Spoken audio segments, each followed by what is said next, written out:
there've been a lot of sort of questions around whether it's cultural appropriation or cultural appreciation. We can also just discuss what we loved about it, what we hated about it. The biggest question for me was what counts as appropriation, what counts as appropriation versus appreciation. Another question was this idea of Black capitalism, that Jay-Z and Beyonce, I don't know, it was an interesting thing. Jay-Z and Beyonce's wealth, is it a solution to Africa's problems in a way? Do you know what I mean? Like, is wealth a solution? Is capitalism a solution to the problems that we face on this continent?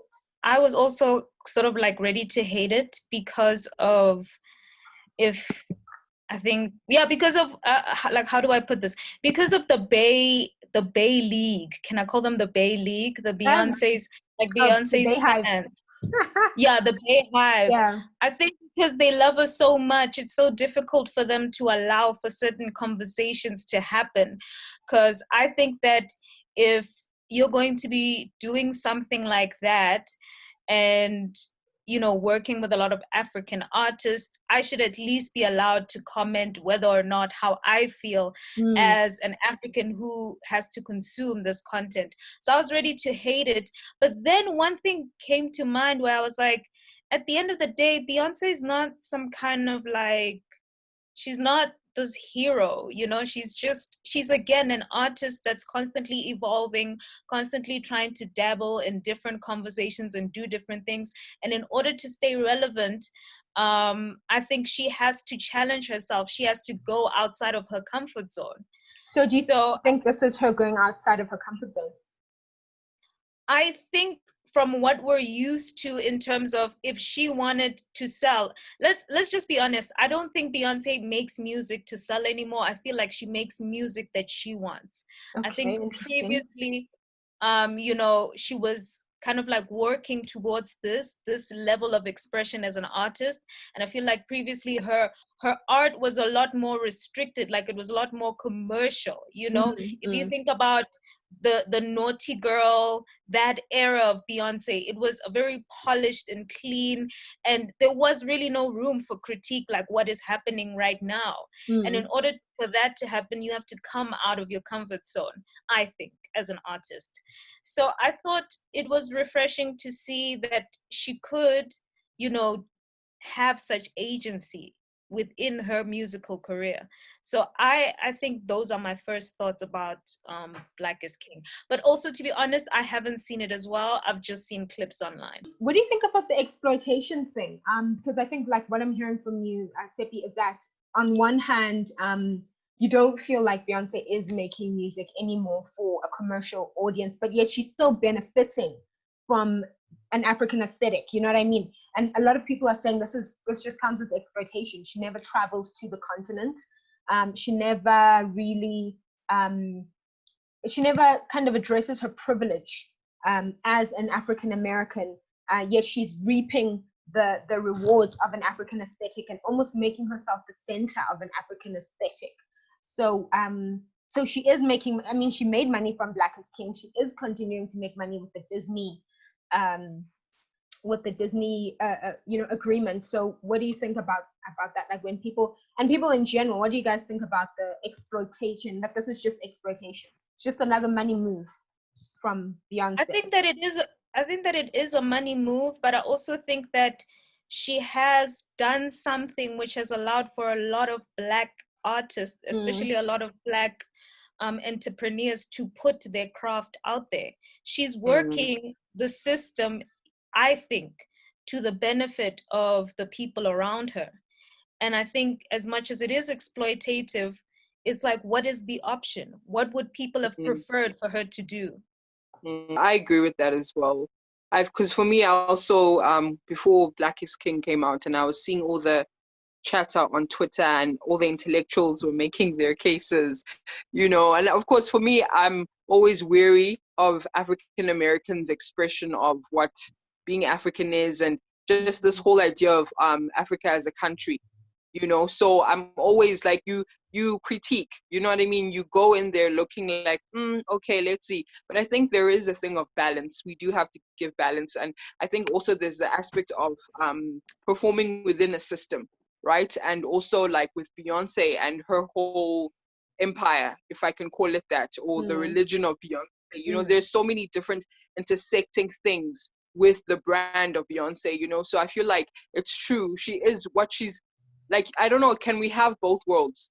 You know, or to advance the message, we must also take all the pros and cons of everything, you know. So I think also for me, I just want to say that I think as she does this performative work, you know, and it does have its advantages and disadvantages, I think in time we'll actually be able to tell and see, has this worked for our good or has it not. Right now I think it's both, and it's fine for it to be both. And I think the effort is something that is to be commended, but I think we should critique, we should look at the, you know, the layers of what she's doing and what everyone is doing basically. What has been the impact of the exploitation? Like, what has been the negative?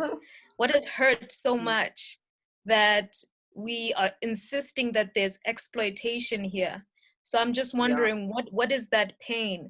I do know that what No Name mentioned was that, you know, obviously there's a certain level of privilege that they experience as a first world country, talking about a third world country. But I'm like, physically, what has actually, outside of No Name's argument, like what has been the pain that we've experienced from the exploitation?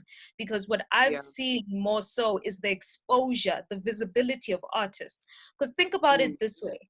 Disney has had a movie like The Lion King, you know what I mean?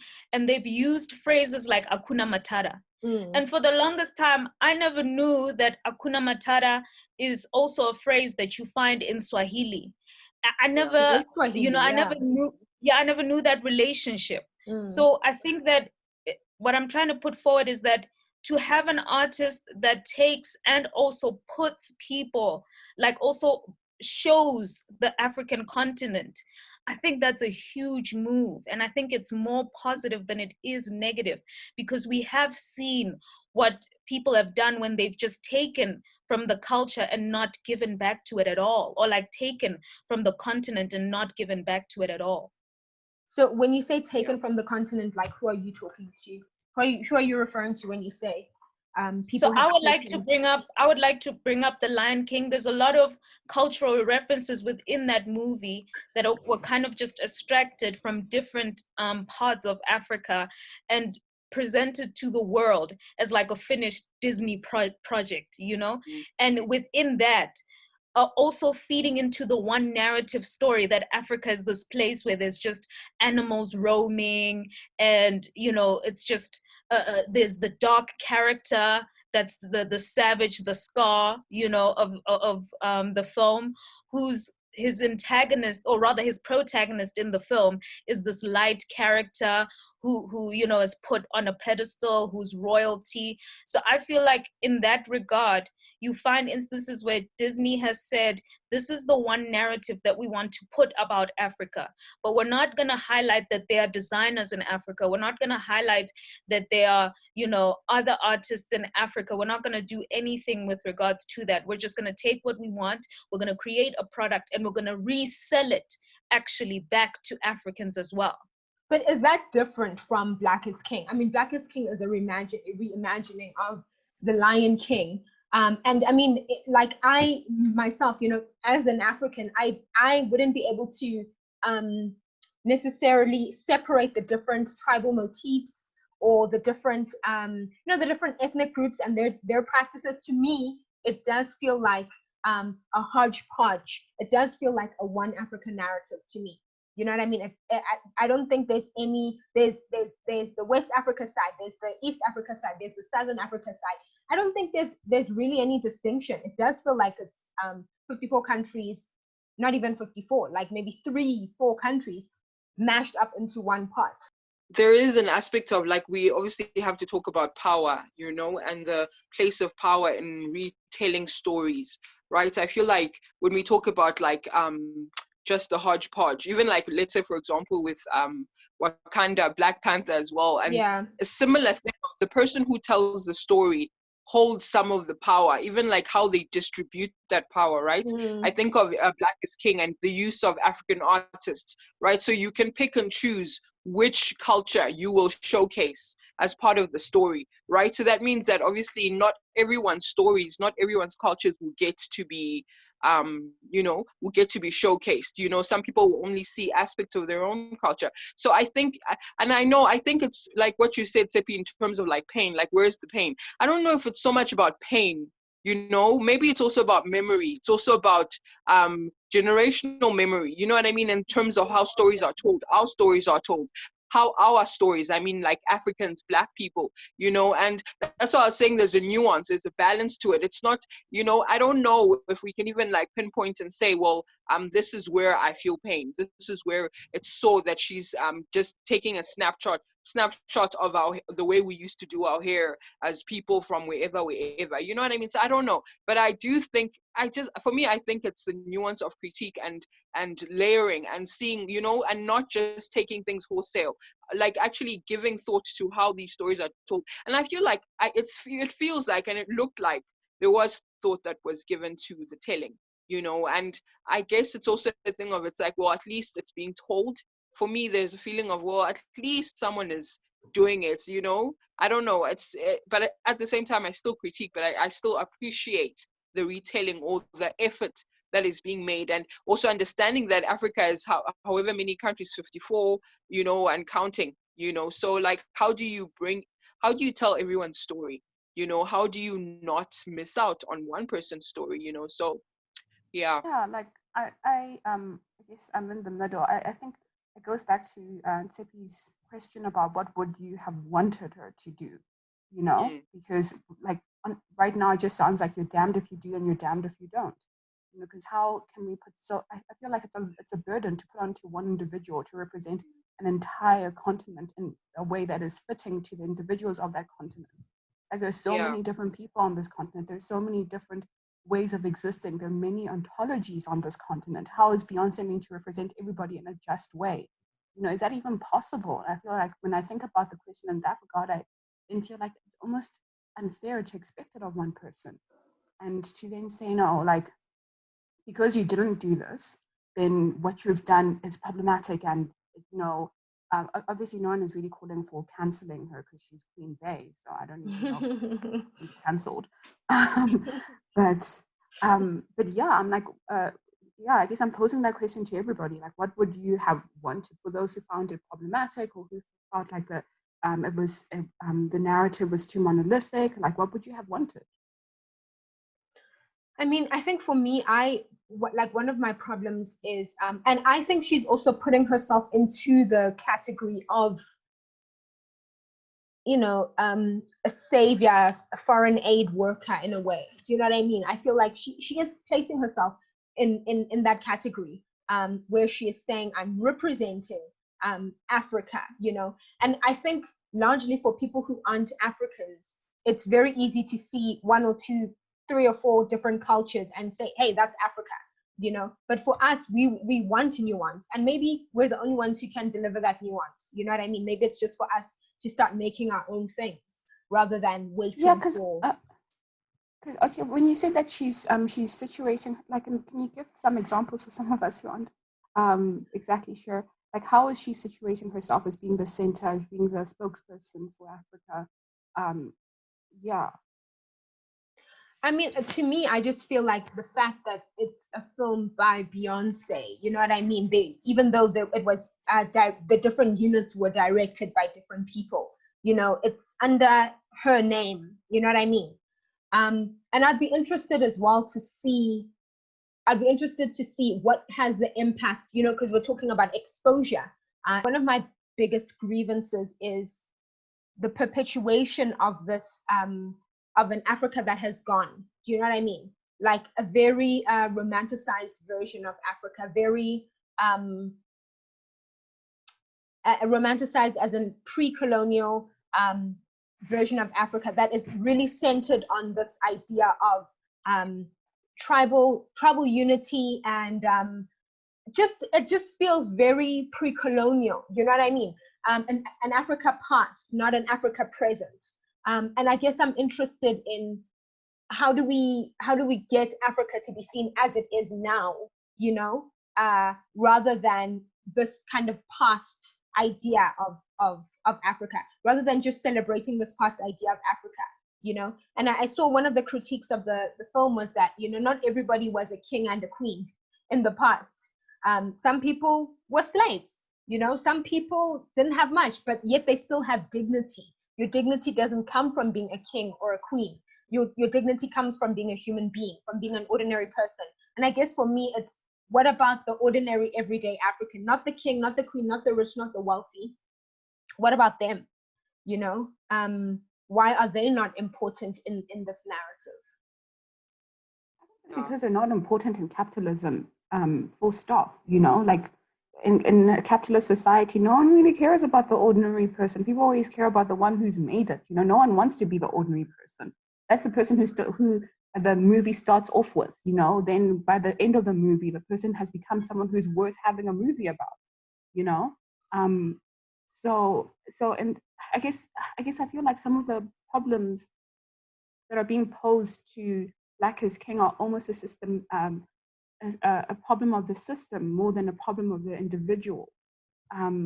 So how do we change those aspects of capitalism where we are bred to, not bred, but we're indoctrinated with a belief that says that if someone is a servant, they're not important, versus a king who's important. They're the ones that you're taught about in history. We're taught about the Mandela, not taught about that ordinary person who knows what they were doing. We don't even know their story, Yeah, for me, I like, sorry, go Tippy. Hey, go.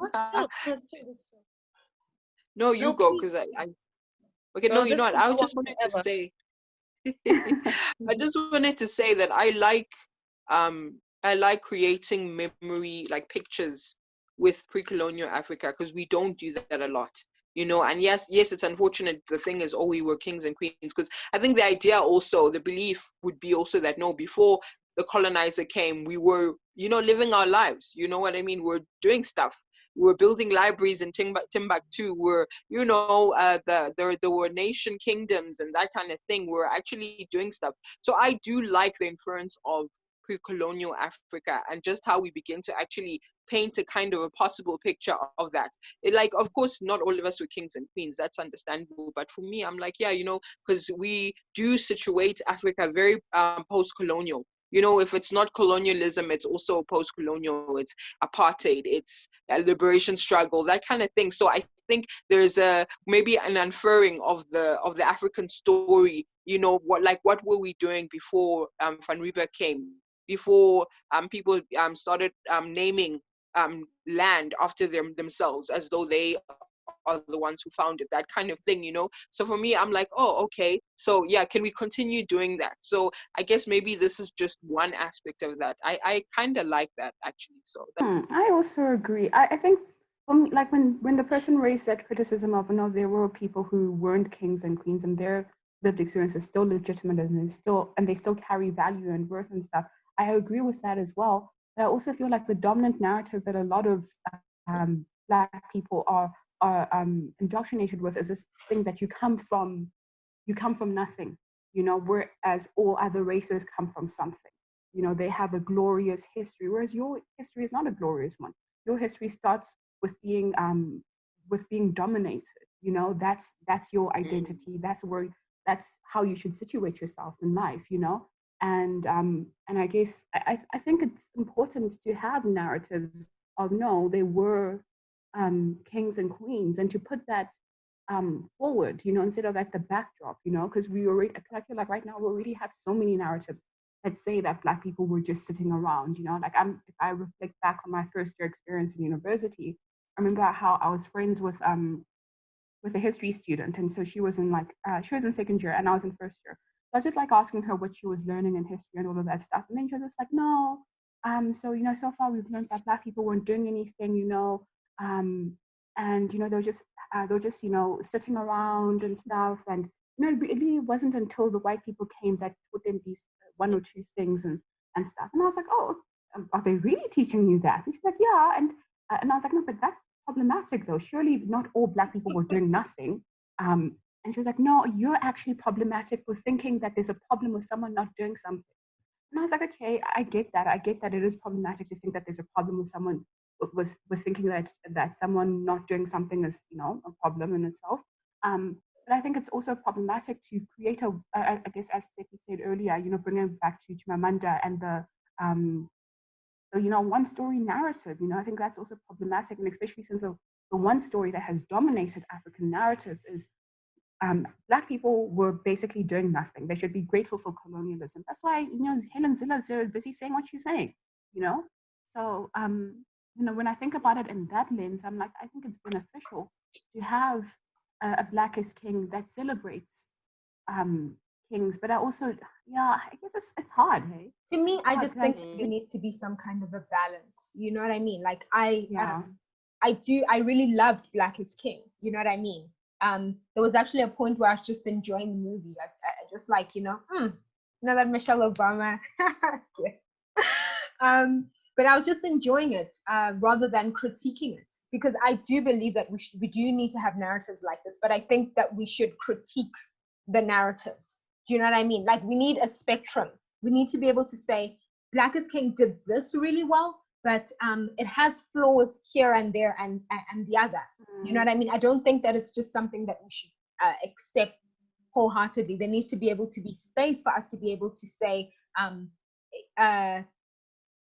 Black is King was successful in portraying Black people as kings, you know, but it also needed to be balanced in the sense that maybe it needed to show it needed a balance of showing you know, people who weren't kings, you know, or whatever the case is.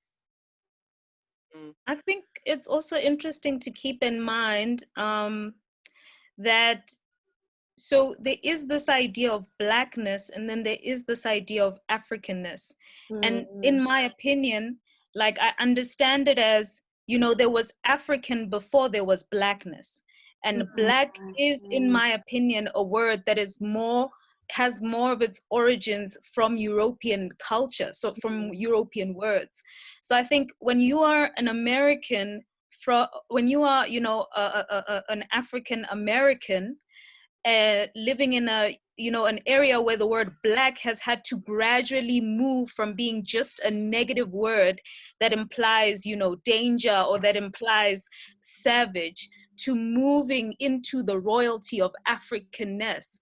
I think so there's that on one level where there's a lot of African American kids who needed to see that, who needed to see the word Black evolve in that way. Because, like it or not, that is the reality. They're born in a European space. They're born, you know, within that culture, and they only later discover, oh, okay, I'm African American, and then part of my Africanness, there's a distance there. You know, there's a whole pool of water. There's an ocean apart from what my reality is as an African in Africa, compared to what an African American experiences. So I think sometimes we need to keep in mind that the word Blackness in America means a little different here, you know, compared to how we see it.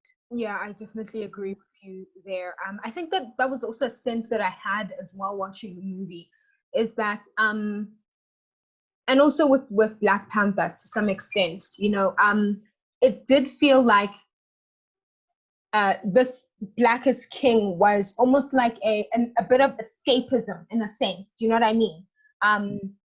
Kind of almost trying to root African Americans out of their everyday violence that they experience and connect it to a mythical Africanness, a mythical homeland, you know, where you matter, where you're celebrated, where your Blackness as your master signifier is valuable. You know what I mean? Like, you're gold because you're Black, versus in America where being Black has, as you mentioned, so many other negative connotations, you know. So I think that's actually a really important point that you made. What it means to African Americans and what it means to us as continental Africans is completely different. It's doing different work, you know.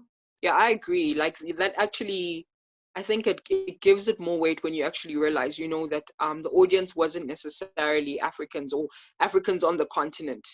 You know, you actually like, yeah, maybe actually you weren't the primary audience, you know. And I think also, because I guess if we look at it, first of all, like African Americans are the visible Africans, right? They're very Mm. visible, you know, like their culture, African American culture is the export, like probably the most exported culture in the world, you know. So in that way, and also Beyonce is African American, right? And then that's her identity as well. And with everything that's going on in America with African Americans and just the Black struggle there, you know, I'm saying that because not everyone identifies as African American, but they're Black, right? So I'm just trying to give everyone, include them in my comment. And I think obviously with the struggles that they're going through now, I think Black is King gave them, like you said, this escapism, the thing of actually look at your history, look at where you come from. You know, you come from royalty. You come from Mm. what's it this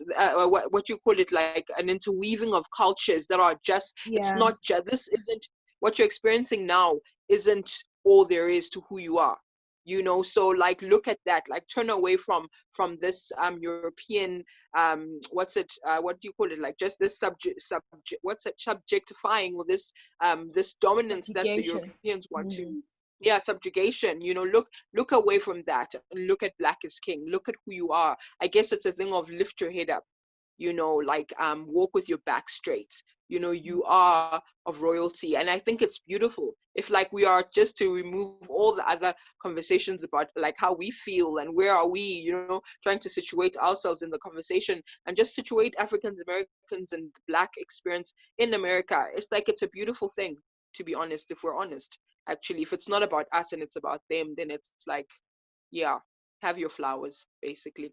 Yeah. And maybe it's a call to action for, African Mm, Americans to seek out the knowledge that they yeah. previously were not aware of, that they, Mm, maybe move outside of what you are used to as the norm of what Blackness means, and discover spirituality, discover what is actually happening outside of your mm, small world. Maybe it was a call to action because now a lot of people do have access to the internet, so they can go research who are the mm, artists in this Black is King film. They do that, and there's publications that are highlighting, oh, this is a South African, I think Nandi Madiba, she also got like a feature on a couple Mm. of publications, as well as Moonchild Sonali. So maybe it's telling people to go out there and seek out artists that you aren't used to seeing, and find yeah. out that you are more than just your Black reality, if Mm. for lack of a better word. From my view, let me speak from my own experience, please, eh? You must. You know, as they say, argue with your mother, you know.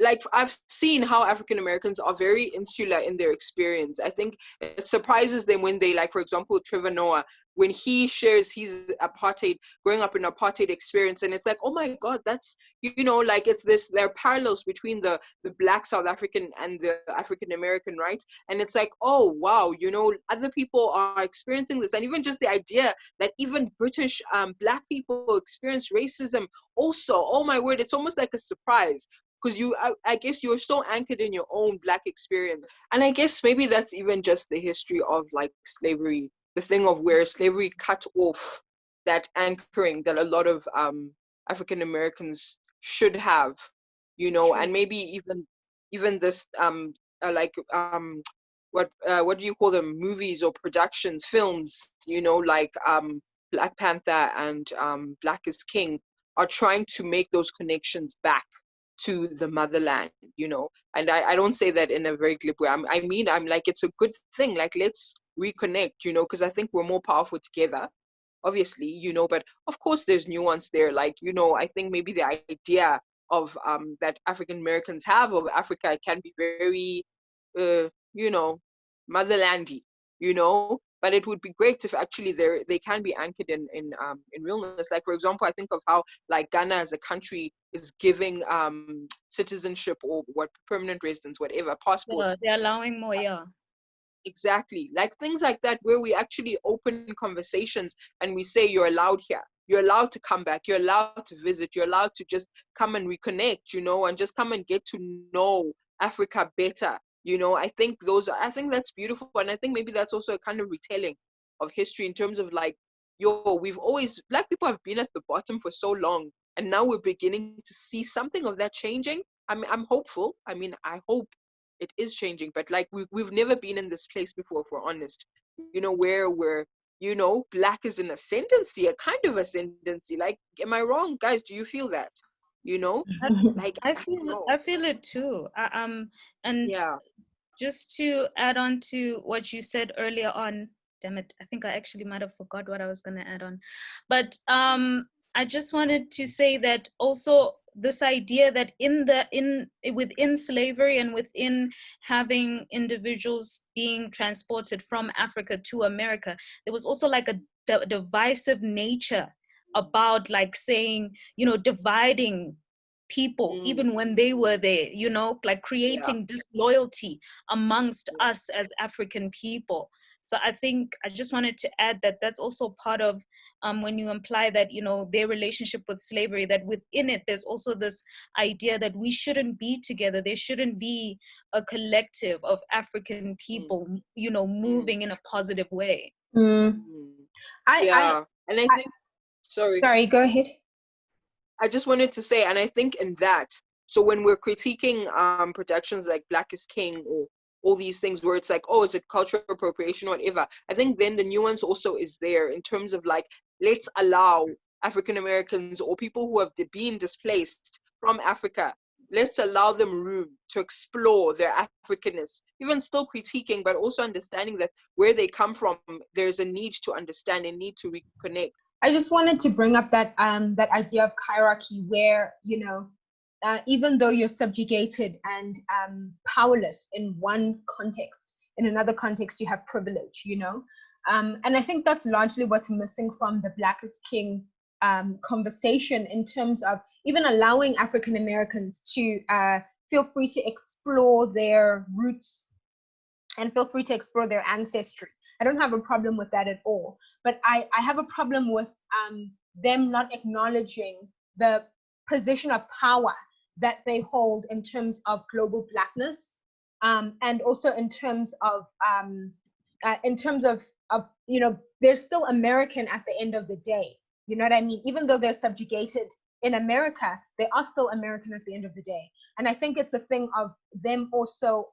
I think for me, I haven't seen an acknowledgement of the kind of privilege that they hold, because they lost so much of their ancestry through the transatlantic slave trade. I'd like to see more of an acknowledgement of okay, we are privileged in this context, rather than just a kind of a victimhood in every single situation. Even for us, we could say, listen, we're privileged in the sense that we know our ancestors. We're able to track our lineage, or at least our tribal affiliations or clans. And they don't have that. So we're privileged in that context. But in the global sense, living in the global South, or participating or not participating in certain power networks, global power networks, we're not privileged. I agree. I also think that, I also, just to reference specifically in Black Panther, at the end of it, they decide that instead of using their resources, sharing them with the rest of Africa, because I get it, Wakanda is this dystopia where it was not affected by colonialism, etc., etc. So instead of using those resources and spreading them out into Africa, they decide to now take them to America to go help Captain America. And how does that make us feel, as Africans? Because you've created this dystopia where there wasn't any conflict, where there wasn't any, inherent subjugation of us in our own land. And when you get to the resolution of the film, you say, even then, we don't deserve these resources. And when you think of the way that capitalism works, the way that resources are taken from Africa and, taken to other places in Europe, and I think in America, you realize that then that means your loyalty still lies with America. It still lies on European sand. It doesn't lie with the fact that us as Africans, we have to deal with, oil spillages. We have to deal with, the repercussions of when people mine and take the resources from the country. I mean, if you think of hip hop culture as a whole, the flashiness, the jewelry, the et cetera, do you know the history of the jewelry that you're wearing, the jewelry that you insist and put on the forefront that, yeah, I got this bling, I got this and that and the third, Do you know that there are people where that specific diamond came from that will never interact with that diamond? That because of marketing and because of the way that narratives have been spread throughout the world, we will never be able to experience the true wealth that we hold through our resources. So I just wanted to add onto that they do have a level of privilege where we, in terms of financial independence, it is actually much easier to achieve in America as a Black person versus here in Africa as an African trying to achieve financial independence, because of the way our governments are set up. So I think there's also a level of privilege that they need to very much be aware of whenever they're speaking about us, to us. Yeah, I definitely agree with that. To me, it's also like an engagement in it's an engagement in Africa present tense, and that Africa still exists. You know what I mean? It's not just the motherland. You know what I mean? Africa still exists in present day. We are we didn't just disappear. We're not stuck in the past, in a savannah somewhere in the Lion King, credits. You know what I mean? Post-credit sequence. So I think that is something for me that I would like to acknowledge as well. So I definitely agree with you there. Does anybody want to say anything before we close up? Any closing comments? Oh, oh, I think we can hear you. Oh my God. Wow. Hey. I struggled the whole. Hey. Hey. Can I just get a summary of what was said? Because I was hearing bits and pieces. Who is pro? Who is against? Yeah. Sorry, is there a question? It's a combination. Yeah, we can't even say like who's pro, who's against. I don't even think there's no. I think maybe we should have a vote, just to see. Maybe. Just to see. So who's pro? Like is king? We have a half vote. An arm vote. Like half. Because I'm thinking I don't know. You can't be on the fence, guys, unless we have oh, we actually, I think we have odd numbers. So yeah, 1, 2, okay, we have 6, but I think anyone's vote. Sure, this is a hard one, guys. Are we really gonna do this? And then if Beyonce calls us one day, then I think it would be fun. Oh, guys, I'll be like, really? Hey, I didn't mean what I said. It was for you, but it was a rough time for me. I was going through something.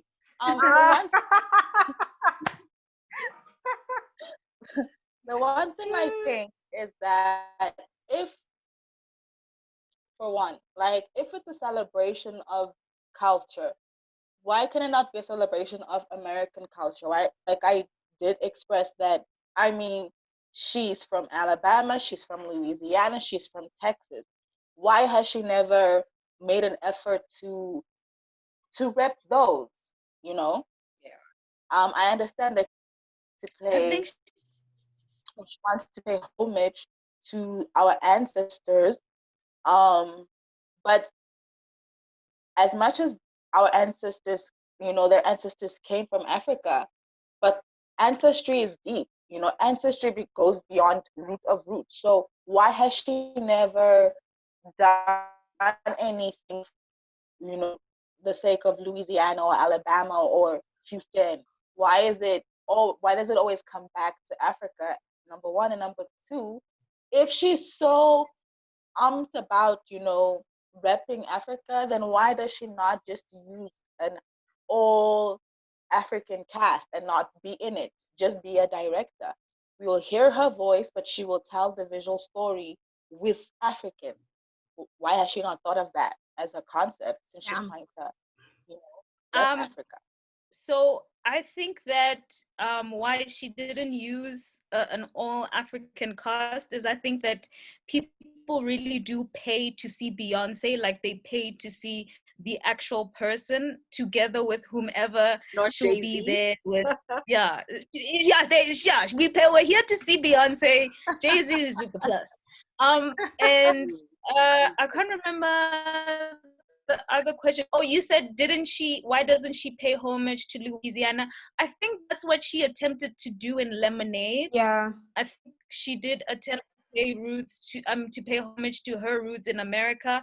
And my assumption is in her using her African heritage, I think that she's trying something new. Like obviously the trend now is more Afro beats. The trend now is more people wanting to see Africa. So I think she's almost moving with the way that a lot globally what people are looking for, which is they are sick and tired of hearing about the ATL and this. Like, how much more can you tell us about the ATL or Chicago? I've never been there, but I feel like I know a lot about those places. And Cali, I feel like I know. So I think that she was trying to expose us to something that people are not used to. This is my opinion. Okay. So I agree with that as well. Wait, I just wanted to say quickly, in terms of trends and stuff, I think what Esther said also speaks to the capitalism aspect of what she's doing, right? And the fact that there's always been a separation between brand Beyonce and person Beyonce and Black Beyonce and mixed Beyonce. Do you know what I mean?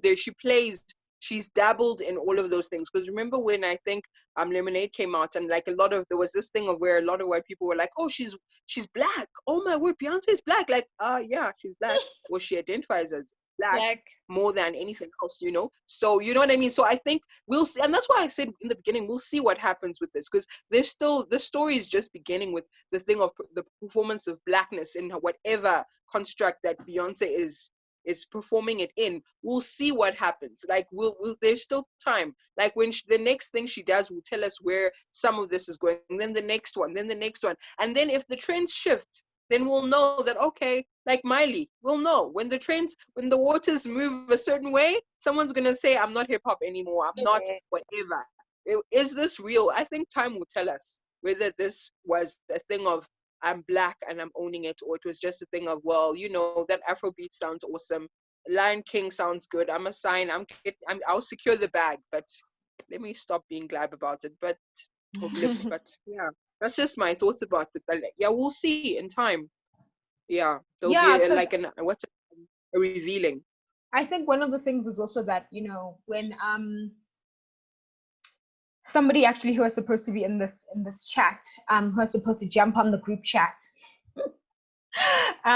she actually said that how come it's only been in the last 4 years when Beyonce's interested in this, you know, going back to her roots and going back to the African aesthetic and that sort of thing, you know, and how, you know, really prior to this, for example, she only had she didn't have people with afros in her music videos. She only had very light-skinned people, light-skinned women, you know. She largely played into R&B and hip-hop and pop stereotypes. So what was it that changed all of a sudden? And should we take the change as, you know, seriously?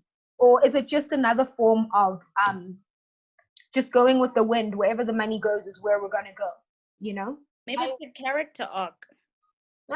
Maybe. I feel like she's a transition artist, you know?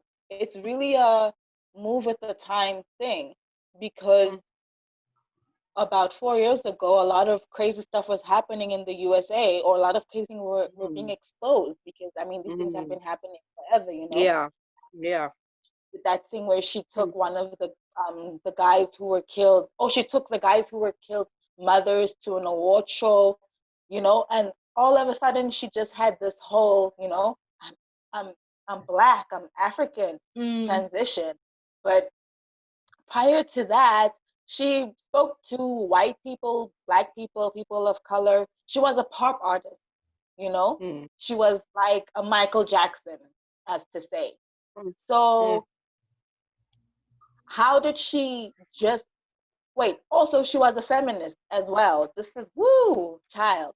So remember that? Remember that character? Multiple ones, like multiple. She was We're looking at a series.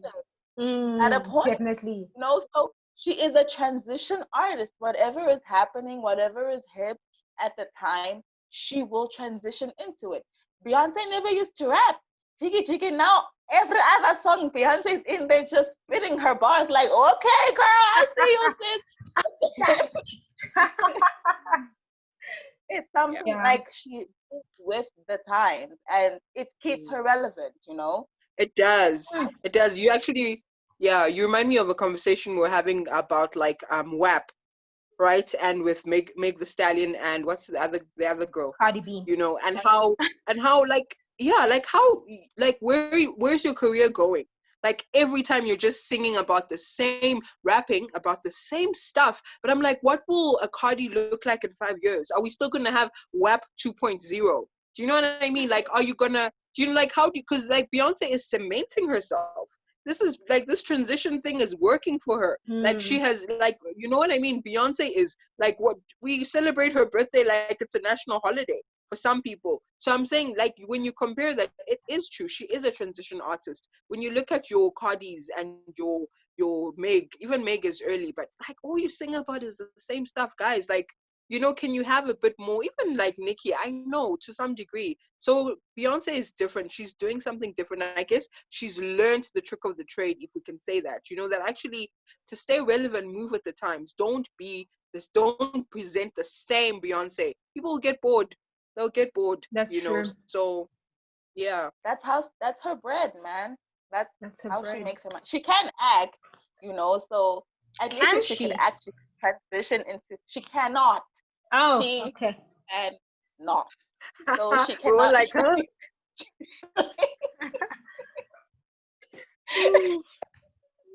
Woo! When I heard that she was going to be on Black Panther 2, I was like, why are these people doing this to us? Is she really? It was a suggestion, like, oh, guys, you know, come on now. I know, but it was hard for me to watch The Lion King with all those riffs and all those decorations in the song. I was like, I don't know, man. I didn't want The Lion King to go this direction. I wasn't mad at it though. Man, you know